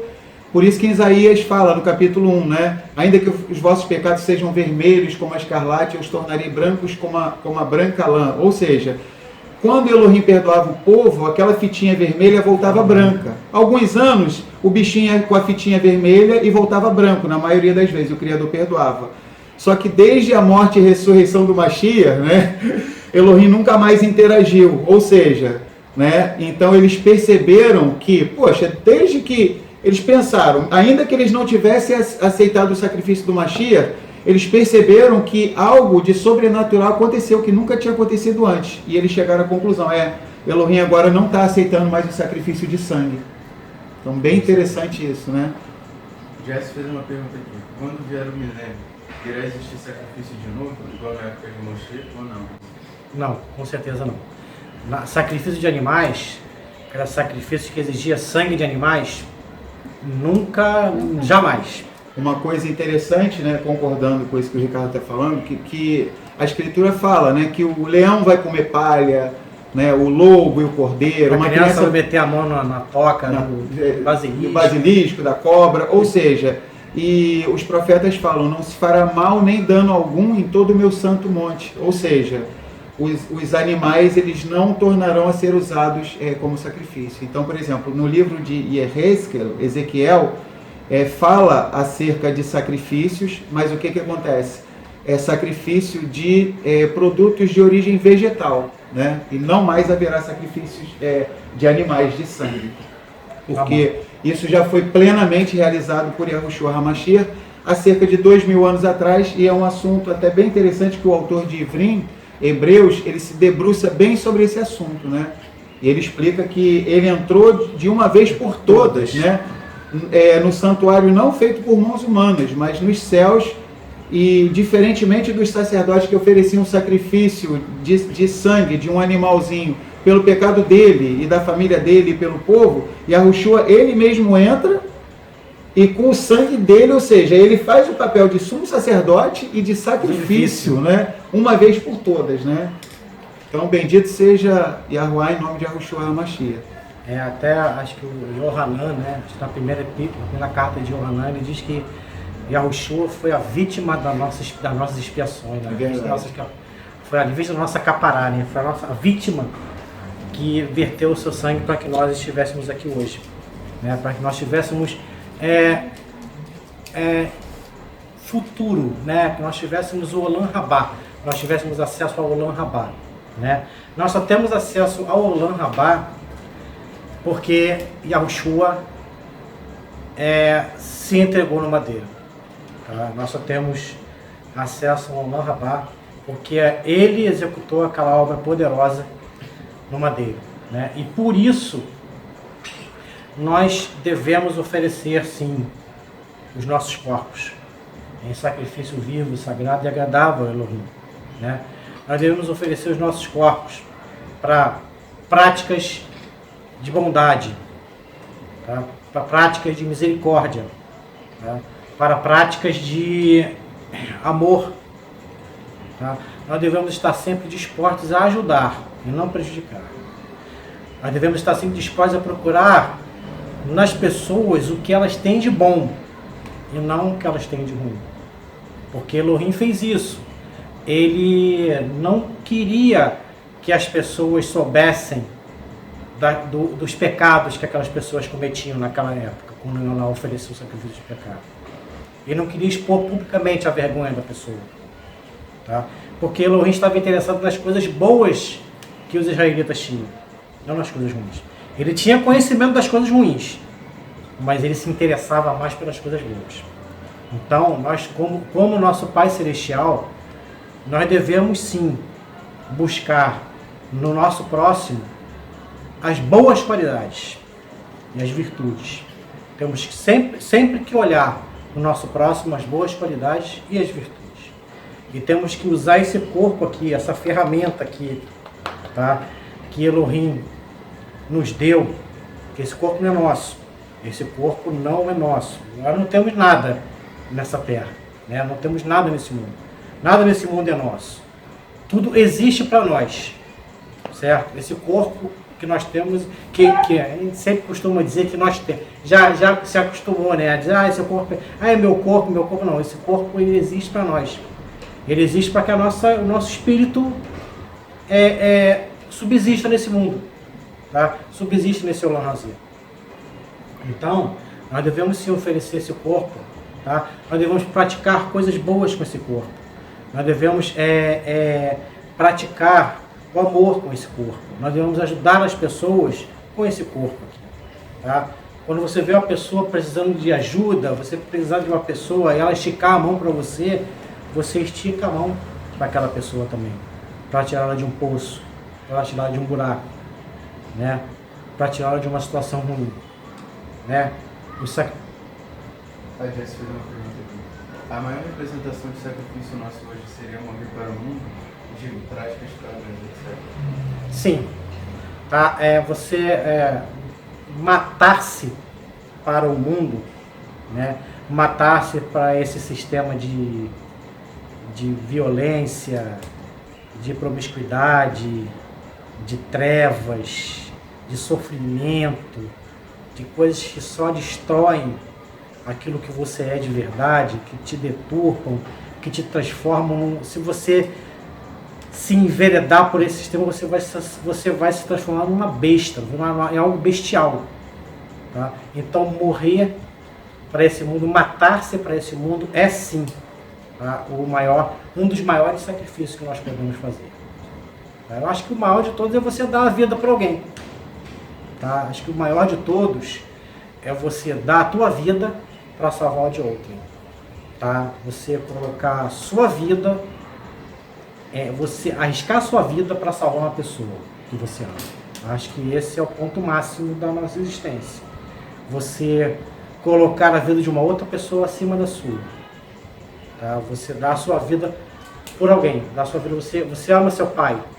Então, se você tiver que dar a sua vida para o seu pai, você vai dar a sua vida para o seu pai. Né? Você ama sua mãe. Se você tiver que dar a sua vida para a sua mãe, você vai dar a sua vida para a sua mãe. Então, acho que o maior sacrifício que nós podemos fazer é, sem dúvida, no meu, tá, isso aí sou eu falando, tá, gente? Isso aí é o Ricardo falando. O meu entendimento é esse. É você não levar em consideração a sua vida em prol de uma outra pessoa. Tá? Em prol de alguém que você ama. Você vê que aquela pessoa está em risco, você sabe que aquela pessoa está na iminência de morrer e você se coloca no lugar dela. Tá? Eu acho que esse é, sem dúvida, na minha opinião, o maior sacrifício de todos. Tá? Agora, sacrificar-se para o mundo, né? cortar dentro de si mesmo as coisas que te ligam a esse mundo, realmente é um dos grandes sacrifícios que nós podemos fazer. É difícil. É difícil. Tá? É tão difícil quando você arriscar a vida com uma outra pessoa. Tá? Porque nem sempre, né? Às vezes a gente pensa em fazer, mas às vezes não faz. Tá? Mas eu diria que entregar-se por outra pessoa, doar. O Ahavá é o quê? É doar-se totalmente, certo? Ahavá é doar-se integralmente. Doar-se totalmente. Então, na minha opinião, quando você entrega a sua vida no lugar de uma outra pessoa, você se doou o máximo, você doou tudo que você tem. Perguntaram aqui, mas a vida não seria um mandamento para ser preservado? Eu me matando por eles, não teria violado esse mandamento? Não, você se matando não. Você vai tentar salvar aquela pessoa. Mas se aquela pessoa está em risco iminente de morrer, você vai tirar aquela pessoa da... Você, por exemplo, um exemplo bem simples, tá, gente? Você vê uma pessoa que você gosta muito, você conhece todo dia, você vê aquela pessoa atravessando a rua. Você vê um carro vindo na direção dela, sabe que não vai dar tempo, ela não vai conseguir sair da frente do carro. E se você ainda assim se jogar em cima dela para atirar, você não vai se salvar. Tá? Você não vai se salvar. E ainda assim, você vai lá e faz, mesmo sabendo que você pode perder a sua vida, isso sim. Tá? É a isso que eu estou me referindo. Não é você se matar, vou me matar porque eu quero te falar não, mas você vai abrir mão da sua vida. Se Elohim quiser tirar a tua vida, ótimo. Foi ele que quis. Tá? Foi a decisão de Elohim, foi a vontade de Elohim se fez naquele momento. Tá? Mas você pode também salvar aquela pessoa, certo, para no lugar dele não morrer. Eu só estou focando no exemplo do carro, tá, gente? Estou focando nesse exemplo. Mas pode ser de coisas, tá? Mas o caso é que quando você fez isso, quando você se atirou para tirar aquela pessoa, para jogar aquela pessoa para longe, para que ela não morresse, você não tipo assim, a sua vida é para aquilo. Você determinou que aquela vida, a tua vida é para aquele momento, tá? Não importa se você vai sair ileso ou não, tá? O importante é salvar aquela pessoa. Mais ou menos mesmo, por exemplo, os animais que eram sacrificados nessa época aí, lá do sacrifício do Mishkan, no sacrifício do templo, quando eles eram, naquele momento ali, que o sacerdote colocava a mão sobre ele, sobre o novilho, sobre o cordeiro, e transferia a culpa, né, o sacerdote colocava a mão, e a pessoa, o ofertante, né, colocava a mão, né, sobre o cordeiro, e transferia a sua culpa para aquele animal, e aquele animal, ele era imolado, ele era degolado, tá? Naquele momento, aquele animal atingiu o ápice da sua existência. O propósito máximo da vida daquele animal era morrer diante de Elohim, tá? Morrer para que a outra pessoa, para que o pecado daquela pessoa fosse perdoado. E a pessoa, por que o cordeiro é a analogia perfeita com Yahushua? Porque a pessoa, quando levava o cordeiro para ser imolado, às vezes é um animal de estimação. Você via aquele cordeiro nascer e você tratava ele com tanto gosto, e ele era perfeito, era bonito, era o animal mais bonito que você tinha. Perfeito, sem defeito, sem nada, sem mancha, sem nada. E você, por causa de uma transgressão que você cometeu, tá, você tinha que pegar aquele cordeiro, ao qual você já tinha realmente muita afinidade, você gostava daquele. Imagina um cachorro que você tem. É um cachorro, os nossos cães, nossos animais, né? A gente, às vezes, cria um animal de estimação. A gente se apega tanto que quando acontece alguma coisa com aquele animal, é como se acontecesse algo com alguém da nossa família, né? Então, você pegava um animal que você amava, que você gostava muito, e você tinha que pegar aquele animal, tinha que levar lá pro templo para ser sacrificado, para limpar você, para que o seu pecado fosse perdoado. Tá?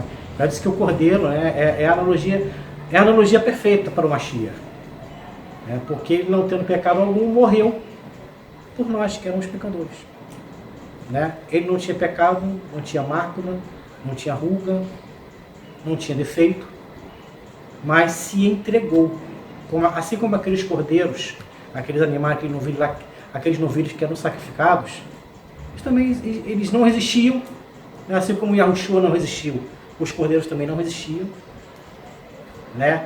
Porque eles tinham tanta confiança naquela pessoa que estava levando eles lá para o templo, o que de mal pode me acontecer, né?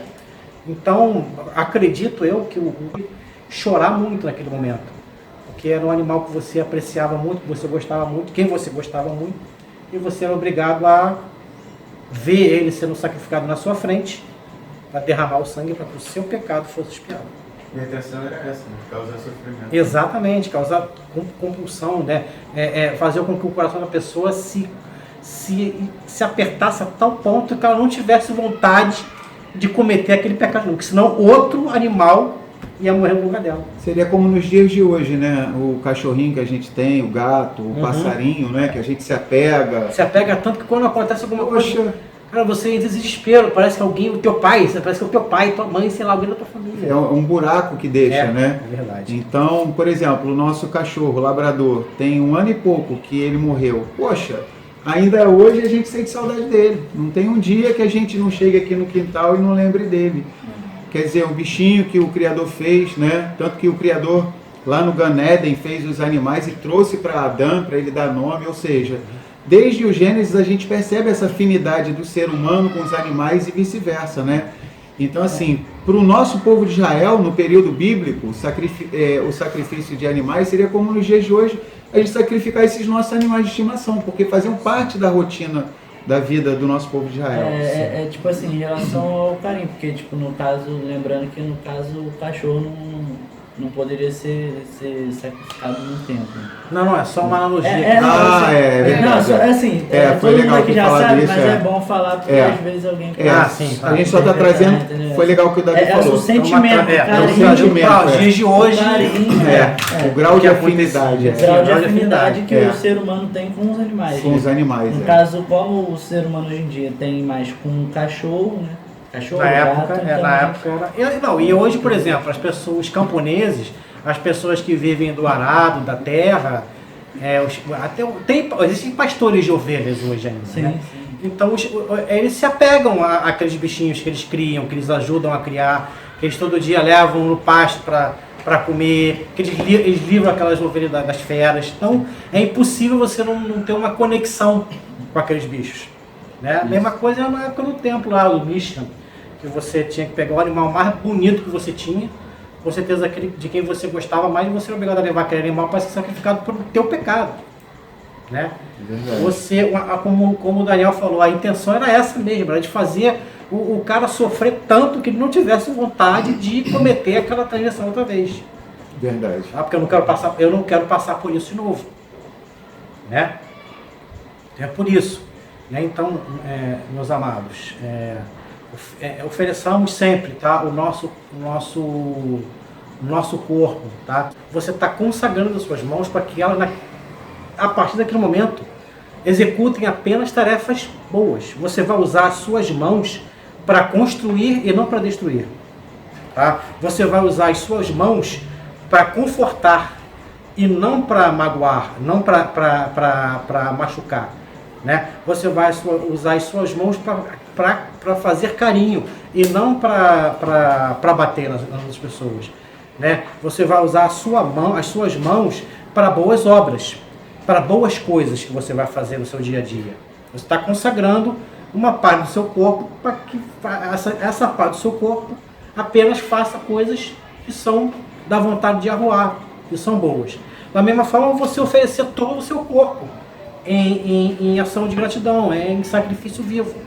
Né? O seu corpo, você vai oferecer o seu corpo para que, através do seu corpo, você faça o que é certo, você faça o que é bom. E não apenas faça o que é bom, mas deixe de fazer o que é errado. Tá? Não se trata apenas de você fazer, de você começar a fazer o bem. Tá? Você tem que começar a fazer o bem e deixar de fazer o que é mal. Quando você consagra o seu corpo como sacrifício vivo, sagrado e agradável ao Elohim, você está dizendo que vai usar o seu corpo, tá, para praticar o que é bom tá? E deixar de praticar o que é mal. Tá? Porque não existe dualidade, você não pode ter meio termo. Tá? Uma hora eu faço o que é bom, outra hora eu faço o que é mal. Uma hora eu faço o que é bom, outra hora eu faço o que é mal. Tá? A gente tem que se esforçar sempre, tá? Para fazer o nosso corpo, para usar o nosso corpo em sacrifício agradável a Elohim, tá? E se esforçar sempre para fazer, para executar com o nosso corpo ações que construam e não destruam, tá? Ações que gerem benefícios e não malefícios, ações que ajudem outras pessoas, tá? E que não prejudiquem outras pessoas. O segundo tópico que eu queria abordar com vocês nessa paraxá, depois da gente falar sobre essa questão, né, do sacrifício por ação de gratidão, o segundo tópico que eu vou abordar com vocês é sobre a expressão, né, Estamid, né, que significa fogo perpétuo, né, ou fogo constante, né, o fogo que tinha que ser aceso, né, tinha que continuar aceso, tá, gente? Era um fogo que deveria permanecer aceso sobre o altar, tá? Mesmo durante os Shabbatot, tá? Aí alguém pode perguntar, mas peraí, gente, Shabbat não pode acender fogo, né? Então como é que um fogo vai se manter aceso mesmo durante o Shabbat, né? Lembrando que nós estamos falando da época do Mishkan, tá? Na época do tabernáculo, tá? E posteriormente também isso acontecia no Beit HaMikdash, no templo, né? No santuário, tá? Então, essa chama foi acesa por Elohim, tá, gente? A proibição de acender fogo para o homem, para nós, tá? Essa chama que ardia sobre o altar, ela foi acesa por Elohim. No momento em que o fogo de Elohim desce sobre o altar, tá? E ele acende essa chama. Ou seja, foi Elohim que acendeu esse fogo, tá? Não foram os homens. Tá? A proibição de acender fogo é para mim, para você, para nós. Nós não podemos acender fogo durante o Shabbat. Mas quem acendeu esse fogo, esse Estamid aqui, que Elohim disse que tinha que ficar aceso perpetuamente, ou seja, constantemente, tá? O fogo deveria ser mantido aceso. Ela. Achei aqui, Vaikra, Levítico 9:24. Porque o fogo saiu de diante de Yahuá e consumiu o holocausto e a gordura sobre o altar. O que vendo todo o povo jubilou e caiu sobre as suas faces. Exato. Na próxima paraxá. Na próxima paraxá, Shemini. Na paraxá Shemini nós temos o relato desse fogo, tá? Que desceu sobre o altar, ou seja, nós sabemos que foi Elohim que acendeu esse fogo. Então, como foi ele que acendeu, ele falou, então eu quero que esse fogo continue aceso. E não só isso, eu quero que vocês alimentem esse fogo todos os dias de manhã, tá? Vocês devem manter esse fogo aceso, devem alimentar esse fogo e essa chama não deve se apagar nunca, tá? Então, esse fogo constante, ele deveria ser alimentado, né? E lembrando que Elohim é citado, Yahuá, né? É citado nas escrituras várias vezes como fogo devorador, né? Fogo consumidor, né? E essa chama acesa constantemente é para lembrar esse aspecto de Elohim, né? Que ele é o fogo consumidor, tá? O fogo que consumiu a oferta sobre o altar, Elohim é esse fogo, é o fogo consumidor, né?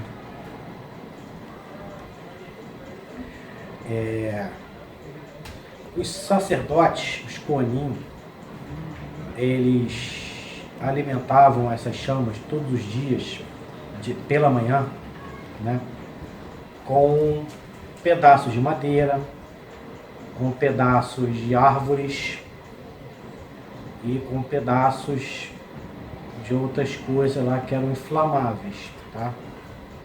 A chama deveria ser alimentada diariamente durante a manhã, deveria ser alimentado com lenha, tá? Pedaços de árvore, né? E essa palavra lenha, pedaços de árvore, era traduzido em hebraico é etzim, que é o plural de etz, que é árvore, né? E nós sabemos que a Torá é conhecida como Etz Haim, né? Que é a árvore da vida, né? A Torá, um dos simbolismos da Torá é a árvore da vida. Agora foi no celular que estou com. Então, Aí o Moreira fez uma pergunta. oi, pode falar. Esse povo seria Shekinah? Na época, o referencial que os filhos de Israel tinham do poder de Elohim que se manifestava sobre o altar, eles comparavam imediatamente com fogo, né? Era a comparação mais plausível. Por exemplo, a sarça ardente, quando Moshe adentrou lá aquele lugar lá e encontrou a sarça ardendo, ele ainda chegou a botar o cajado, né, para verificar se aquilo realmente era fogo. Ele viu que o fogo... 3 chamas, né? Que É. era um tabernáculo, né? 3 chamas. Chama Oi. maior para o lado oriental, Isso. para o holocausto. A chama do holocausto. Isso. Tinha uma que ficava...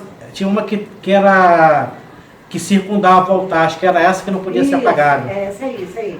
Aí tinha uma chama do lado sudoeste que era dos incensos. Sim, E a chama que não tinha um lugar fixo, era que nunca se apagava. isso.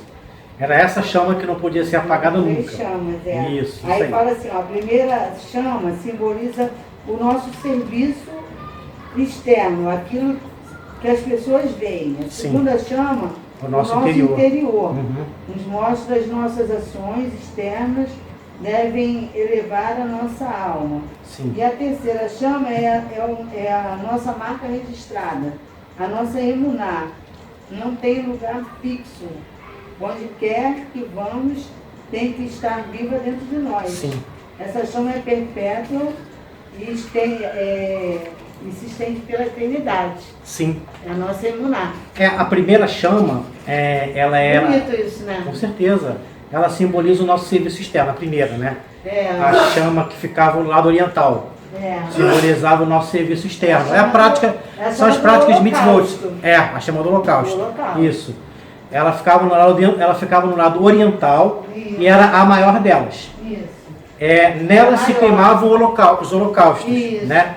E ela simboliza o nosso serviço externo, a prática de mitzvot, né? Quando você... Os o mandamentos. mitzvot, tzedakah, quando você tzedakah, quando você celebra as festas, Pesach, Shavuot, Sukkot, ou seja, tudo que as pessoas veem que você faz, né? As pessoas veem que você, em determinada época do ano, você se reclusa na sua casa, você veste kippah. Todo sábado você faz uma festa, que é o Shabat. O Shabat é uma festa, né? Então tudo isso são as coisas que os outros veem. A segunda chama é o interior, É dos incensos. os incensos. Ela que devemos utilizar, a gente deve utilizar as nossas ações externas para elevar a nossa alma. Aquilo que a gente estava falando aqui hoje, que alguém me perguntou sobre como fazer os sacrifícios a oferta queimada nos dias de hoje, é através de tefilot, brahot, tzedakah. Quando você tem a intenção de orar por alguém, ou quando você ora onde o seu avodá, você está elevando a tua alma. Sim. Né? E a terceira chama representa a nossa emuná. Isso. Que a gente leva para a eternidade, ela não tem lugar fixo. Não tem lugar fixo, ela não para. E essa chama, a nossa emuná, nunca pode apagar. É lindo, E Ela para nunca onde a gente vai, ela vai com a gente. Sim. Né? Ela não Estamos tem no Magaluti há mais de 2.700 anos. Isso aí. E temos ela aqui. Perfeito. Tá, a gente estava dormindo, mas despertamos. E agora, para onde nós formos, a nossa emuná vai com a gente. Vai com a gente. Ela nunca vai se apagar. Ninguém tira de nós, né? Ninguém tira da gente.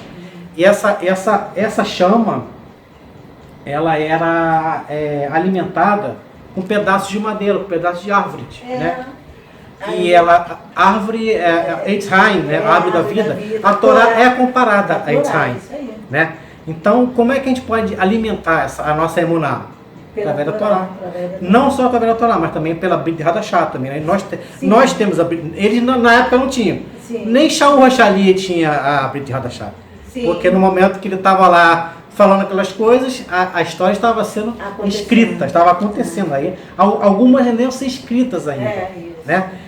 Nós temos o Tinha a privilégio. vida do Mashiach, né? Sim, só eles tinham o testemunho, eles guardavam o testemunho de Mashiach, Isso. mas usavam o livro de cabeceira deles, era o Tanar. Sim. E a Torá era a regra de fé e prática que eles tinham naquela época. É verdade. Né? Hoje nós temos o privilégio de termos a Torá e os escritos nos Netzarim. A Torá, Né? então, é a lenha que coloca no A fogo, Torá que é a lenha. mantém, né, Mantém acesa a esse chama. fogo. Porque toda vez que você estuda a Torá aponta para Mashiach. Sim. Né? Ele é a Torá viva. Ele é a Torá viva. Então você vai, cara, Torá viva, Mashiach. Torá escrita, Isso. Torá viva, Mashiach. Porque a Torá, a gente tem que entender que ela é uma coisa celestial. É uma das 7 coisas que foram criadas antes de todas as coisas. É uma das 7 coisas que são eternas. Né? Verdade. Então, no momento que a Torá foi outorgada, que ela saiu do Olam Rabá e veio para o Olam Hazé, ela teve que ser codificada. A Torá ela foi decodificada porque ela não, a gente sabe da Torá o que Elohim quis que não soubéssemos. A Torá, se você tem uma ideia, Yahushua ele ampliou o alcance de algumas mitzvot lá no Sermão do Monte, lá no Sermão da Montanha. Tá? Ele ampliou o alcance de várias mitzvot, mas de várias mitzvot. Antigamente você matava uma pessoa quando você consumava o ato. Hoje, se você no seu coração desejar a morte daquela pessoa, você já acabou com ela, você já matou aquela pessoa no seu coração. Tá? Antigamente você só adulterava quando você praticava o ato. Quando você ia para a cama, você casado ia para a cama com uma mulher, ou a mulher casada ia para a cama com um homem. Só na prática. Hoje, se você, no teu pensamento, já olhar com intenção impura, você já adulterou com aquela pessoa. Né? Então, Yahushua, ele ampliou e muito o alcance de alguns dos mandamentos. Isso ele fez em apenas assim, um curtíssimo espaço. Imagina o milênio, imagina a eternidade. Verdade. Se a Torá hoje em dia, através de uma expressão tão pequena que é estamide, hoje você pega uma palavra, Bereshit, por exemplo, a primeira palavra da Torá, você pega Bereshit. Se você esmiuçar Bereshit, você vai falar sobre Bereshit, sobre a palavra, não sobre o livro Bereshit, mas sobre a palavra Bereshit, durante horas e horas e horas e horas e horas, bobear até dias a fim. O que dirá uma frase completa? O que dirá um capítulo inteiro, um livro inteiro, né? Se uma letra da Torá já rende assunto, fica imaginando uma palavra. O poder da Torá, o poder de alcance, o poder é uma fonte tão inesgotável, e é porque Elohim quis que assim fosse. Agora, sabe o que é mais maravilhoso disso tudo? É que o que nós sabemos da Torá é só o que ele permitiu que nós soubéssemos. E isso era um cuidado que os sacerdotes tinham que ter. Eles não podiam deixar essa chama apagar. Então, se Elohim disse estamide, fogo constante, fogo perpétuo, e ele disse que essa mitzvah era perpétua, então significa que aquela chama, eles tinham que dar um jeito daquela chama não apagar. E uma coisa até interessante que a tradição diz que mesmo quando chovia, né, que a gente sabe que é até raro, por exemplo, deserto é raríssimo, né? Mas até quando o tabernáculo ficou em Shiló, né, durante 369 anos, né, antes de Meler Davi fazer o templo, né, o que acontece? A tradição diz que, e mesmo no templo, quando foi erguido, poderia chover em várias partes, mas ali onde tinha chama, no Misbeer, no altar de sacrifícios, ela não se apagava, de uma maneira sobrenatural. Né? Sim. Então, bem interessante isso. Né? Sim, era um fogo que não podia ser... Não poderia se apagar. Então, gente, só para a gente partir aqui para o encerramento, tá? Vamos nos esforçar, tá? Sempre para manter essa chama acesa, tá? Essa chama da emuná, porque a própria palavra diz que sem emuná é impossível agradar a Elohim, né? Então, se a gente quer oferecer nosso corpo, né, em sacrifício vivo, sagrado e agradável a Elohim, nós temos que fazê-lo com emuná. Tá? Tem que manter essa chama acesa dentro dos nossos corações. E é para onde quer que a gente vá, por causa de que essa chama ela não tinha um ponto fixo. Ela estava sempre se mexendo, sempre mudando de direção. Por quê? Para mostrar para nós que essa chama, que representa a nossa emuná, que era alimentada pela Torá, tá? Todos os dias, né, que era todo dia pela manhã, o sacerdote alimentava essa chama com galho de árvore, com pedaços de árvore. Então, essa árvore para nós é a Torá. Então, gente, vamos usar a Torá, vamos usar a Brit Hadashah. A gente hoje tem esse privilégio. Nós temos as palavras do próprio Elohim aqui, quando ele esteve aqui entre nós. As palavras de Mashiach são as palavras do próprio Elohim. Então, os ensinamentos do Mashiach são igualmente importantes. Tem tanto ou mais peso do que os ensinamentos que estão descritos na Torá. Porque os ensinamentos de Mashiach, eles vão além do que está escrito. Tá? Só no sermão, como a gente comentou aqui, só no Sermão do Monte, Mashiach ampliou muitos mandamentos da Torá. Tá? Então, vamos usar a Torá. O Mashiach disse, né, aquele que me ama, guarda os meus mandamentos. Né? Então, vamos guardar as mitzvot. Vamos aquecer, alimentar essa chama com a Torá. Vamos alimentar essa chama com a Brit Hadashah. Vamos usar os nossos corpos para fazer coisas boas, para construir e não destruir, para deixar, não apenas para fazer o bem, mas para deixar de fazer o mal. Porque tão importante quanto começar a fazer o bem é deixar de fazer o mal. Tá, gente? Para que a gente possa seguir em frente, a gente tem que largar essas tralhas todas aí que às vezes nos acompanham. É um processo difícil? É. É individual? É. Tá? Mas Elohim, ele conhece teu coração, conhece o meu coração, conhece o coração do Alan, conhece o coração do Davi, conhece o coração de todos. E ele é o único que pode estar conosco 24 horas.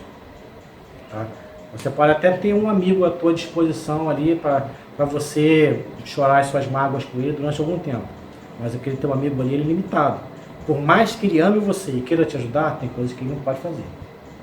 Tá? Então o Elohim não, o Elohim está ali 24 horas por dia. E ele pode fazer todas as coisas. Ele pode fazer todas as coisas. Tá? E ele está ali sempre para te ouvir. Tá? Ele está ali sempre para olhar para você e dizer, meu filho, olha só, estou aqui. Tá? Ainda que todos te abandonem, estou aqui. A palavra diz que até se uma mãe abandonar seu filho, Elohim não os abandona. Tá? Então, tenhamos isso sempre em mente, tá, gente? Com essa questão de não deixar essa chama apagar, de sacrificar os nossos corpos vivos, tá? Em sacrifício vivo, agradável a Yahuwá, fazer boas ações, ajudar as pessoas, não prejudicar, estender a mão para quem precisa, sempre, tá? Fazer tzedakah, às vezes nem sempre é você dar dinheiro, tá? Você pode fazer tzedakah ajudando uma pessoa, por exemplo, que tem dificuldade de locomoção, você vai ajudar aquela pessoa a fazer uma fisioterapia, né? Você vai ver uma pessoa que está com dificuldade não está conseguindo montar um armário, você vai lá e ajuda aquela pessoa a montar aquele armário lá. Você vai ajudar a pessoa a fazer uma mudança, você vai ajudar a pessoa no que ela precisar. Nisso você já está fazendo tzedakah, já está levando a sua aula. Tá? Quando você orar por essa pessoa, você orar por uma pessoa que está passando por um problema angustiante, aquela pessoa, né, confiou a você aquele problema, ou você sabe daquele problema, você sabe que aquela pessoa está passando por aquela situação. Então, quando você sentar com aquela pessoa para orar, ore com intenção, ore com kavaná, tá? Faça isso de todo o seu coração. Não faça para parecer legal, para ser bonito, não faça porque dizem que é bacana, porque dizem que é maneiro, porque dizem que é bom, não. Faça pela intenção, tá? Tenha a intenção de fazer, porque tudo que você fizer sem intenção, sem kavaná, esquece. E sem kavaná e sem arravá, esquece. Você tem que ter a intenção de se doar completamente. Se você não tiver a intenção de se doar completamente, então não faça. Ve'ahavta lirecha kamorra, ama o teu próximo como a ti mesmo. Nós temos que lembrar que ahavá é amor irrestrito. Ahavá é se doar. Por mais que às vezes seja difícil para nós entendermos o alcance dessas palavras, nós temos que nos esforçar, sabendo que somos seres humanos. Podemos falhar, isso é certo. Tá? Ninguém aqui é super-homem, ninguém aqui é alienígena, ninguém aqui tem superpoderes não, tá, gente? Nós somos seres humanos, falhos, tá? Nós somos cheios de pecados, nós somos cheios de falhas, nós erramos muito, tá? Erramos com as pessoas que nos cercam, erramos com as pessoas que não, às vezes com pessoas que não conhecemos, né? Mas tenhamos a intenção de nos doarmos, tá? De ter esse ahavá, esse amor para com o próximo, amar o teu próximo como a ti mesmo. Ou ainda mais longe, né? Amar como Yahushua nos amou, que é até o ponto de entregar a sua própria vida. Tá? Tenhamos isso em mente. Vamos meditar sobre isso, meditar sobre essa porção maravilhosa da Torá que estamos no dia de hoje, nessa tarde. Eu quero agradecer desde já ao convite do meu irmão Alan, que me chamou hoje aqui. Eu me sinto muito honrado, estou muito feliz de estar aqui hoje, tá?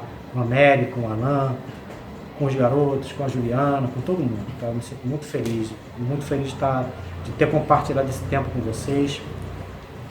Espero estar aqui outras vezes. Se bobear, vocês vão ver minha cara aqui semana que vem outra vez. A gente está torcendo para isso. Então, gente, hoje foi a primeira impressão, né?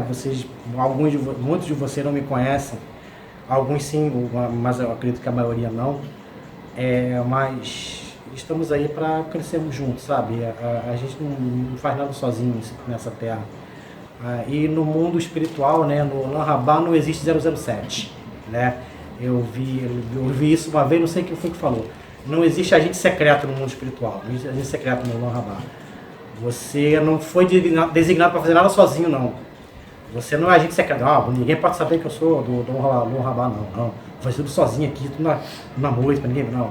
Você precisa agir em conjunto. Você precisa ter pessoas para dividir tarefas com elas e para ajudar e para ser ajudado por elas. Tá? Como o apóstolo Pedro disse, né? Não deixar nunca de amar uns aos outros, né? Porque o amor, ele encobre multidões de pecados, vários pecados, muitos pecados, multidões de transgressões, né? Depende da tradução que você vai ler esse trecho, tá? Muito obrigado. Todá Rabá, meus amigos, meus irmãos no Mashiach, irmãos israelitas. Shalom Vrahot. Amém. Eu devolver meu amado irmão Alan. Tá voltando. Semana que vem. A gente está torcendo para o Ricardo retornar semana que vem, talvez. Semana que vem, toda Arabá, Ricardo. Vamos. Pessoal, nós ficamos muito felizes porque tivemos hoje a oportunidade de cumprir essa mitzvah tão importante, tá? Então a gente vê que nós somos um povo, né? 1 mais 1 é o segredo do nosso sucesso. A gente já estudou em porções anteriores que o israelita ele tinha que dar como tributo no censo meio shekel, ou seja, para que ele viesse a entender que sozinho ele é incompleto. Um israelita sozinho ele é incompleto. Por isso que Mashiach Yahushua falou, onde estiverem 2 ou 3 reunidos em meu nome, eu ali estarei no meio deles. Então, Ricardo, como ele disse, é um irmão que a gente já conhece há 22 anos, né, Ricardo? 22. Eu praticamente, desde que me entendo por gente... É verdade. O Davi tem 26 quando anos. Quando nos conhecemos, o Davi tinha 5 anos. Tinha mais ou menos, quer dizer, essa idade, 4 para 5 anos. Quer dizer, o Davi tem 26, né? O Davi, desde 4 anos de idade, conhece o Ricardo. O Daniel tem 19. Já nasceu conhecendo ele, o Ricardo acompanhou. Eu vi a gravidez da Rosemary, esperando o Daniel. A Juliana já chegou conhecendo, né?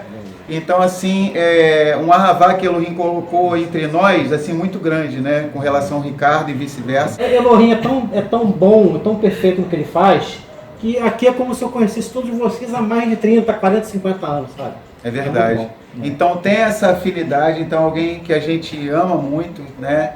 E assim, quando a gente para conversar é horas, o dia inteiro, quando a gente vê já parece que passaram O alguns tempo, minutos. a gente não percebe o tempo A gente não passar. percebe o tempo passar. Então, o Ricardo sempre vai ser bem-vindo aqui no nosso meio. Então, muito legal, né? A gente vai estar orando para que, se ele puder, também estar na semana que vem aqui ministrando uma paraxá. Então, nós vamos agora para Birkat Kohanim, tá? Então, eu vou pedir a Rosemary para estar vendo algum voluntário, alguma voluntária que possa estar fazendo uma tefilá para a gente terminar. E queremos desde já agradecer ao Ricardo por essa palavra. Kefaiá, o irmão Kefaiá pode fazer uma tefilá por nós, Arri? Oi, Arri, shalom. Shalom, Arri, tudo bem? Tudo bem, prazer falar contigo, Arri. Tudo bem na tua casa, né? Tudo em ordem. Então tá, Arri, poxa, é um prazer falar contigo.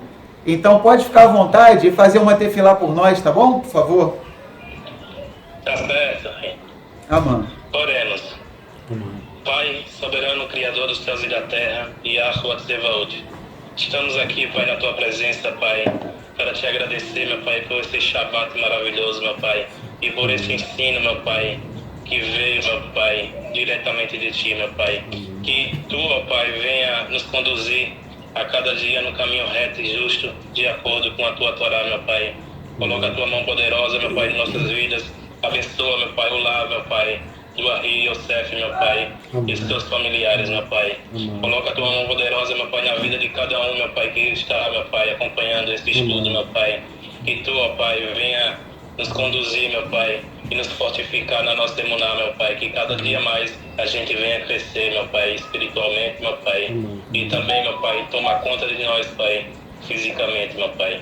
Que Tu, ó Pai, venha nos conduzir, meu Pai, e nos preencher com a Tua kevod, meu Pai, e com Tua glória, meu Pai. E que a gente venha, meu Pai, a cada dia mais encher nossos corações, nossa mente com a Tua palavra. Em nome de Yahushua HaMashiach. Amém. Amém. Todarabarri. Obrigado, Kefaiá. Nada. Shalom, tá? Um abraço aí para toda a sua casa, tá bom, Arri? Shalom, shalom. Shalom, Todarabá, tá? Então, pessoal, nós vamos agora estar fazendo a Birkat Kohanim, tá? Bênção essa que está em Bamidbar, em números 6, do 24 ao 26, tá bom? Então vamos lá. Birkat Kohanim, tá? Então vamos lá.